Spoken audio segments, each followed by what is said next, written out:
লঞ্চটা যখন চাঁদপুরের ঠোঁটায় গজারিয়ার ব্রিজ শেষ করে চাঁদপুরের ঠোঁটায় পড়লো, মেঘনা নদীর ভিতরে যখন বাবার ঢেউ উঠে গেছে, তিন গাঙ্গের মাঝখানে লঞ্চটা এরকম এরকম করে। যুবক বুঝে ফেলছে লঞ্চে পানি উঠতেছে গো, চারিদিকে অন্ধকার, আমার মালিক ছাড়া কেউ নাই বাঁচাইবার। মানুষগুলা অনেকে লাফ দিতে সাহস পায় না গো, লাফ দিলেই তো নিশ্চিত মরণ। কে কে পিছনে কে? এ কলিজার টুকরা বাইরা, ওয়াইস করুন যে জীবনে মারে রাইখা কোনদিন নবীরে দেখতে আসে নাই, নবীও তারে দেখতে আসতে দেয় নাই। তার জ্বলন্ত প্রমাণ আমি দিয়ে যাই রে কলিজা। মা কারে কয় রে দেখ। যখনই মার কাছে টেলিফোন করছে তখন পুতা মোবাইল ছিল, অ্যান্ড্রয়েড সবার হাতে থাকতো না ভাই। মার কাছে টেলিফোন করে বলে, মা কাপড় দুইটা মনে হয় তোমারে পরিধান করাইতে পারলাম না গো মা, স্যান্ডেল দুইটা বুন্ডে দিতে পারলাম না, থ্রি পিস দুইটা দিতে পারলাম না মা, তুমি মাফ করে দিও মা। হে গলিজার বাইরা, তোমরা তখন পেপারে দেখছিলা, সচরাচর এইভাবে তখন খবরগুলা ফেসবুকে বাবা চলতো না।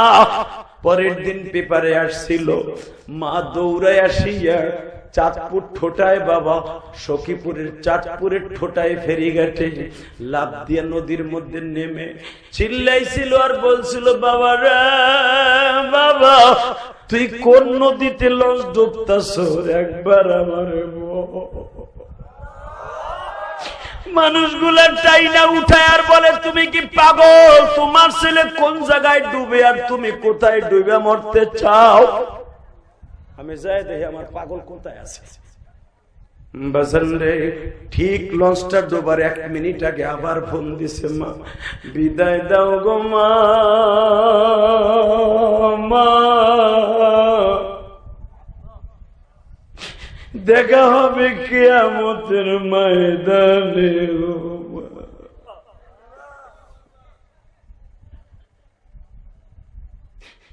এ আবার কলিজার টুকরা শুলিয়ার বাইরা রে, তোমাদের কাছে একটা প্রশ্ন রাইখা যাই। মা যদি টেলিফোনে শুনে আমার সন্তান লঞ্চ ডুবে মারা যাচ্ছে, বাবা পৃথিবীতে যত বড় আবু জেহেলের দিলওয়ালা মা হোক, মা পাগলের মতো দৌড়াবে আর বলবে, আমার জাদুর কাছে একটু লয়ে যা। এই গরিবের সন্তান মা একটা লাফ দিয়া নদীতে নামে আবার জনগণটাই না উঠায় বাবা। ঠিকই লঞ্চটা ডুবিয়া গেল। লঞ্চ ডোবার আগে ঠিকানাটা প্যান্টের পকেটে রাইখা বাবা যখন এই লোকটা মারা গেল, ছেলেটা 3 দিন পরে ডুবারু র্যাব ভাইরা, পুলিশ ভাইরা, শেখ হাসিনার আমলে বাবা যখন লাশগুলা উঠানোচ্ছে লঞ্চের থেকে, কিছু কিছু লস পেট কাইটা বাবা নদীর মধ্যেই ফেলে দিয়েছিল। কিন্তু এই ছেলেটার লাশ যখন উঠানো হইল, ছেলেটার লাশ গোপন করতে পারে নাই বাবা। আর্মিরা আর র্যাবেরা যখন আমার দিকে তাকাও, কাফনের কাপড় 3টা কাফনের কাপড় এক জায়গায় সেলাই করছে, এমন ফুলিয়ে গেছে পানিতে। 5 দিন পরে ইঞ্জিনের কাছ থেকে ছেলেটার লাশটা উঠানো হইল লঞ্চের থেকে বাবা। এইভাবে যখন র্যাব ভাইরা আর্মি ভাইরা কাফনের কাপড় পড়াইয়া সখীপুর নিয়ে গেছিল, বাজান রে 5 দিনের পচা লাশ গন্ধে কেউ যাইতে পারে না গো। কিন্তু একজন মাত্র দরদি, যার নাকে গন্ধ লাগে না, তার নাম হলো জনম দুঃখিনী মা।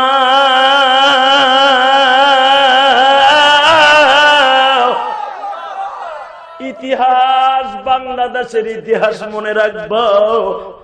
এই পচা গোশত গুলা ঠোঁটটা ফুলিয়া কলা গাছের মতো, ওই পচা গোশতের সাথে মা, পচা লাশের সাথে বাবা এইভাবে জড়াই ধরিয়ে বলছিল, বাবার কেমন কাপড় নিয়ে আসলি, আমি মায়ের পড়াইবার আগে তুই সাদা কাপড় পরে গেলি। আল্লাহ দেখো যাদের মা নাই গো, মা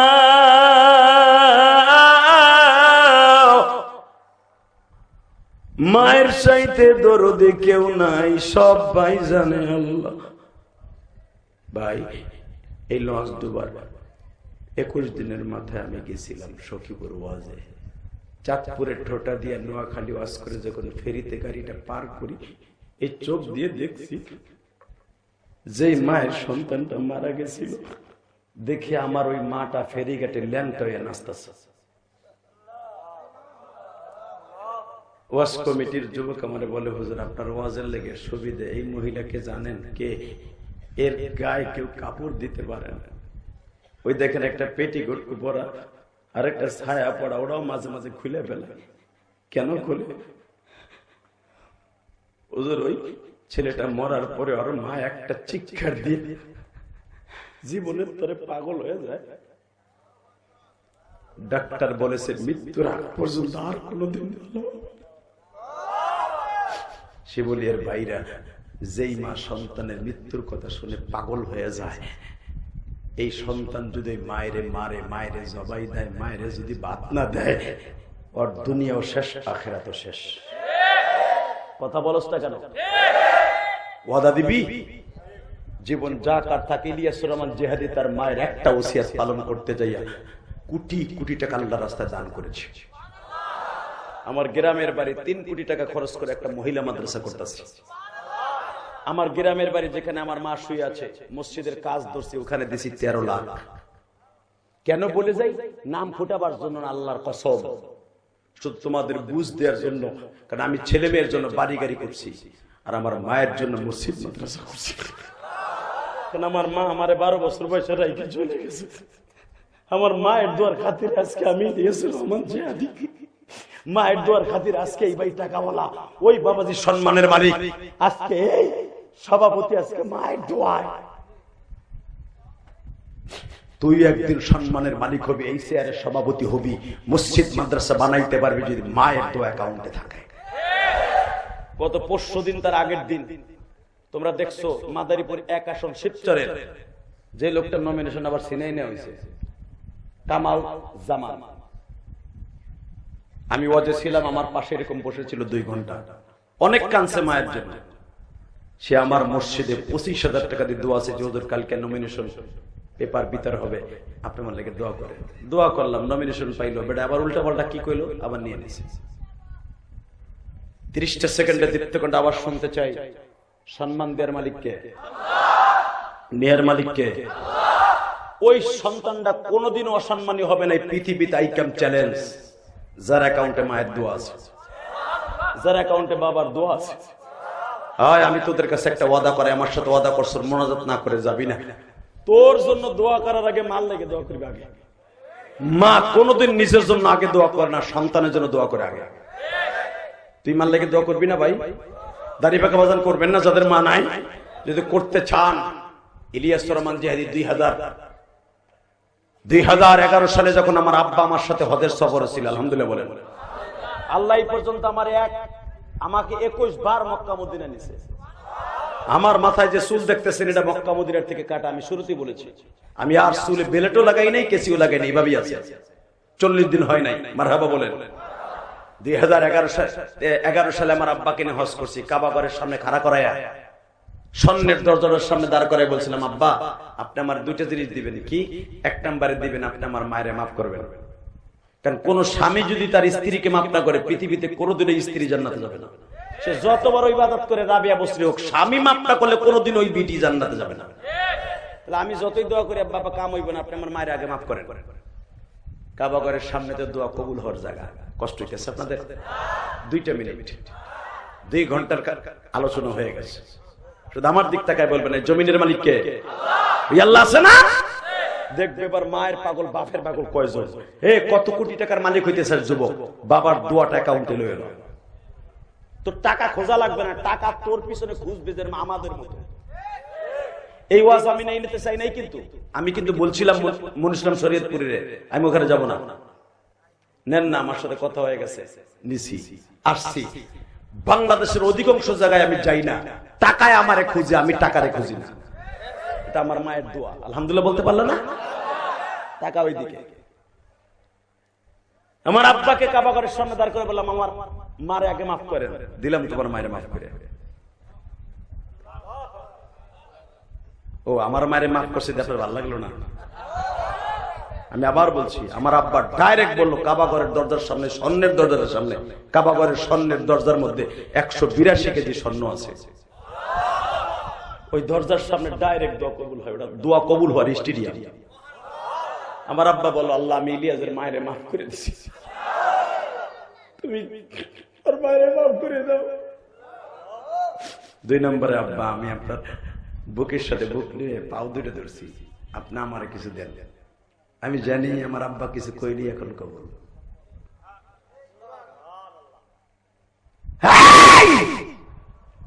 শিমুলিয়ার যুবক, বানানো কথা না, বাস্তব। আমার আব্বা এইভাবে হাত তুললেন, ও মালিক, আমার ইলিয়াস যত মাহফিল যাবে অন্তত একটা লোকের চোখ দিয়ে পানি ফেলাইলো ফেলবা। এখানে কান্দেন নাই আপনারা? কাঁদেন নাই কেন? কাঁদছে, এটা আমার ক্রেডিট না, আমি আলেম হয়েছি, এটা আমার ক্রেডিট না, আমার এলেমের বাহাদুরি না, এটা আমার বাবার দোয়ার বাহাদুরি। আমি যখন আব্বারে চিল্লে কাঁদতেছিলাম, আমার আব্বাও কাঁদতেছে, পুলিশ দূরে এসে, কারণ হযরত আসাদের কাছে 2 জন পুলিশ খাড়াই থাকে, মনে করছে আব্বা বুঝে স্ট্রোক করছে। আমার বলে, আমি বললাম, না না আব্বি, এই যে আমার আব্বা। আব্বা? তোর আব্বা? হ্যাঁ। আমার বুকের মধ্যে কপালে চুমা দিয়ে কয়, হুমা জান্নাতুকা ওয়া নারুকা, হুমা জান্নাতুকা ওয়া নারুকা। এইটা তোর বাপ, বাপ না, এটা জান্নাতের দরজা, তোর মাও তোর জান্নাতের দরজা। যুবক, পুলিশ আমার হাদিস কয় এইটা তোর জান্নাত, মাপ চাইছে। আমি যদি আমার বাবার কাছে মাপ চাইতে পারি, তুই পারবি না ভাই? পারবি না কলিজার ভাই? তোর পাও ধরে ধরছি, এই কমিটির মধ্যে কোন কোন যুবক আছে যে তোর বাপ এই মাঠের মধ্যে আছে? ওয়াদা দিস, একটা যুবক এই ময়দান থেকে উঠলে তোর কপাল আজকে পূর্ব, তুই উঠে যাবি, কাঁচা রাস্তা দিয়ে সিতো এ খালের মধ্যে পড়বি। ওয়াদা দিস, মুনাজাতের আগে কেউ যাবি না। লিল্লাহি তাকবীর। 2টা মিনিট আমি তোরে বন্ধু বানাই মাস ছাড়বো, আবার রমজানে মক্কায় মদিনায় যাবো, তোর কথা আমার মনে থাকবে। বল, কার কার বাপ এই মাঠের মধ্যে বসে ওয়াজ শুনতাছে? ওই যুবকগুলা খারাপ। কার কার বাপ এই মাঠে আছে? দাঁড়াও। এই এলাকার যুবক, শিমুলিয়ার যুবক, ধামরার যুবক, কালামপুরের যুবক, কালিয়াকৈরের যুবক, কার কার বাবাই মাঠে আছে? তুই জানোস না যে তোর আব্বা আছে? দাঁড়া। কমিটির ভাইরা, এলাকার গ্রামের ভাইরা, দাঁড়া। কার কার বাবাই মাঠে আছে? হাসবি না, হাসলে তোর দাঁত জাহান্নামের আয়রন দিয়ে আয়রন করে দিব একবার ঠোঁট দুটা। বদমাইশ। পৃথিবীর শ্রেষ্ঠ জান্নাত হলো বাবা। আল্লাহু আকবার বলতে পারলা না? পৃথিবীতে একটা মাত্র জান্নাতের নিয়ামত আছে, সেটা হলো মা আর বাবা। একবার তাকাবি, একটা জান্নাত কবুল হইবে। এই যে ছেলেগুলা দাঁড়াইছে, আব্বাকে দাঁড়াইতে বসি, আব্বা দাঁড়ান। বাপগুলা দাঁড়ান। যে ছেলেগুলা দাঁড়াইছে, আপনার আব্বা দেখেন না? আব্বা দাঁড়ান, বাপ দাঁড়ান, বাপ দাঁড়ান। আপনার ছেলের এখন বাইজিদ বুস্তামি বানাই দিবেন, আপনার ছেলের এখন ইমাম গাজালি বানাই দিবেন, আপনার ছেলের এখন শেখ ফরিদ বানাই দিবেন, বাইজিদ বুস্তামি বানাই দিবেন। ছেলেটার বুকের ভিতর নিয়ে বাবা এমন জোরে চিল্লাইছিলে কানবেন আমার বাবার মতো, যে বাপ তোরে মাফ করে দিছে। যুবক, তুইও বলবি আব্বা আমার মাফ করে দেন। আজকে 6 নভেম্বর সাক্ষী থাকবে। ধর যুবক, ধর, ধর বাপরে, ধর, ধর, বুকের মধ্যে ধর, দেখ আইন্দে দে, চিল্লাবি চিল্লাবি চিল্লাবি, তোর কান্নার আওয়াজ আমার কানে আসতে হবে, ছাড়বি না। বাপের বুকটা সারিসটা, বাপের বুকটা সারিসটা, দেখ বাপের বুকের মধ্যে পড়ে দেখ কত মজা লাগে। আরে তোর বাপ তোর এইভাবে জড়াই ধরে কত কালিয়া করে বাজারে লয়ে গেছে, কত ধামরাই লয়ে গেছে, কত লয়ে গেছে রে। সারিসটা সারবি না, আমি বলা রাখবো তো সারবি না, খালি কানবি। বাপরে বুকি নিয়ে কস ফিস ফিস করে, আব্বা তুমি আমার মাফ করে দাও না, আব্বা, আব্বা তুমি মাফ না করলে বলে আজকে দোয়া কবুল হইব না। দেখো যুবক গুলো কান্দে গো, যারা বাবারে বুকি নিয়ে কান্দে আর মাপ চাই মালি। সভাপতির ছেলে হয়তো বাবারে বিশ্রাইতেছে, এই যে দেখো স্টেজে দাঁড়ায় দাঁড়ায় কান্দে, এই যে একটা তালবি আলিম বাবারে বুকে নিয়ে কান্দে, বাবার বুকটা যে কত জান্নাতে। আল্লাহ আজকে 6 নভেম্বর তুমি তাকায়া দেখো 2025 সাল সাক্ষী থাকবে। আল্লাহ যাদের বাপ আছে তারা নাই মাফ চাইবে, যাদের নাই তারা কার কাছে মাফ চাবে? আল্লাহ তারা যে বইয়ে বইয়ে কানবে, তুমি কিন্তু তাদের কান্না তার বাপের কবরে পৌঁছে দিও। আল্লাহ তুমি না কইছো বাবারা সন্তান যখন কান্দে তোমার কলিজাটা ভেদ হয়ে যায়। আল্লাহ যাদের বাপ নাই তাদের বাপকে মাফ করে দাও। আল্লাহ মহিলা প্যান্ডেলে যে সমস্ত মায়ের আছে, মা তোমার মায়ের জড়াই ধরে কান্দো, বোন আছে বোনকে জড়াই ধরে কান্দো, মা নাই। এ চাচা যাদের বাপ নাই তার বড় ভাই আছে না, এক ভাই আর এক ভাইয়ের বুকে নিয়ে মাফ চান। আমি কসম করে বলছি, ভাই যদি ভাইরে মাফ করে দেয়, 2 ভাইয়ের চোখের পানিতে আব্বার কবরটা আল্লাহ মাফ করে দিবে। বসে বসে কে কইছে আপনাকে দোয়া কবুল হইব না? এই হাজার হাজার মানুষ কেউ যায় নাই। আজকের মাহফিল একটা নাজাতের ওসিলা, যেরকম মারহাবা। জুমার রাত্রে আমার মন কেন জানো বলে জান্নাতের একটা টিকিট হয়ে যাবে। 30টা সেকেন্ডে যাদের মা নাই বাবা নাই, ওই দেখ বইয়ে বইয়ে কান্দে, জীবনে কোনোদিন ওয়াজে বইয়ে কান্দে নাই, মনে মনে ভাবে জেহাদি ভাই আমার তো আব্বা নেই, আমি কার কাছে নাম চাবো? কালকে জুমার মসজিদে যে বাবার জন্য কাঁদবেন আর দোয়া করবেন ইনশাল্লাহ বলেন, আর বাবার জন্য বেশি বেশি দান করবেন। গতকালকে যেখানে মাহফিল করছি, বিশ্বাস করেন প্রধান অতিথি আবার মসজিদ 2000 টাকা দিয়ে এমন কান্দা কানছে, ইটের বাটার মালিক। আমি মসজিদ ব্যক্তিগত করতে পারি নাই হুজুর, আমি এমনি ইটা দিছি, কিন্তু আপনার কাছ থেকে আমার আজকে জানার হয়ে গেল, রসুল বলছেন যারা মসজিদে একটা ইটাও কিনে দিবে সেও জান্নাতি, 1 বস্তা সিমেন্ট দিবে সেও জান্নাতি। কিন্তু এইটা আমি জানতাম না, আমি মনে মনে আমাকে মসজিদ থেকে আবার আরেক মসজিদ দিব কেন? নবী যে বলেছে পৃথিবীর যেখানেই হোক কোন মসজিদের দান কখন কবুল হবে কেউ জানে না। দুনিয়ার সব মসজিদে তোমরা দান করবা, সেটা 10 টাকা হোক, 150 টাকা হোক, 10,000 টাকা হোক, আর 10 কোটি টাকা হোক, দান সব মসজিদে করবা। এই জন্যই তো মসজিদের দান বাক্স আছে। আলহামদুলিল্লাহ বলতে পারলে না?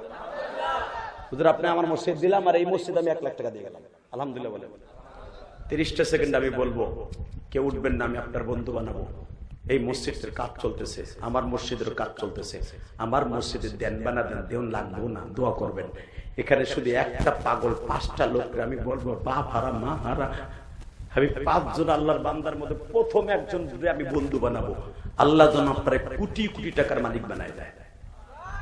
প্রথম একটা লোক লাভ দিয়ে দাঁড়ায় বলবেন হুজুর আমি আগে পরে কি দিছি জানি না, আমি বাপ হারা মা হারা, আপনিও মা হারা, আপনার সাথে ওয়াদা দিলাম এই মসজিদের জন্য আমি দরকার হয় 1 বছর সময় লাগাই আমার বাবার জন্য মার জন্য স্পেশাল আমার কষ্টের টাকা থেকে 1 লক্ষ টাকা দিব।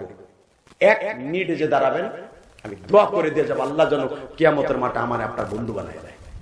বলেন কে দিবেন 1 লক্ষ টাকা? 1 বছর সময় দিছে, আস্তে আস্তে করে দিবেন। বলেন কে দিবেন? 1 লাখ, 1 লাখ, 1টা লাখ, 1 লাখ। একটা লোক বলবেন কে দিবেন 1 লাখ, 1 লক্ষ টাকা, 1 লক্ষ টাকা। 1 বছর সময় দিছি, 2 বছর সময় বাড়াই দিলাম। বলেন এর ভিতরে আপনি দিয়ে দিবেন 1 লক্ষ টাকা। কে দিবেন বলেন? আপনার বাবার জন্য মার জন্য। বলেন কে দিবে 1 লাখ? একটা লোক 10,000 5,000 করে মসজিদ একবারে কমপ্লিট হবে না, একটা মসজিদ কমপ্লিট হতে গেলে 10 বছর 20 বছর সময় লাগে। আমার মসজিদের কাম ধরছি মিয়া 2019 সালে, এখন কেবল 2 তলা হয়েছে, 6 তলা পর্যন্ত হবে, 3 তলা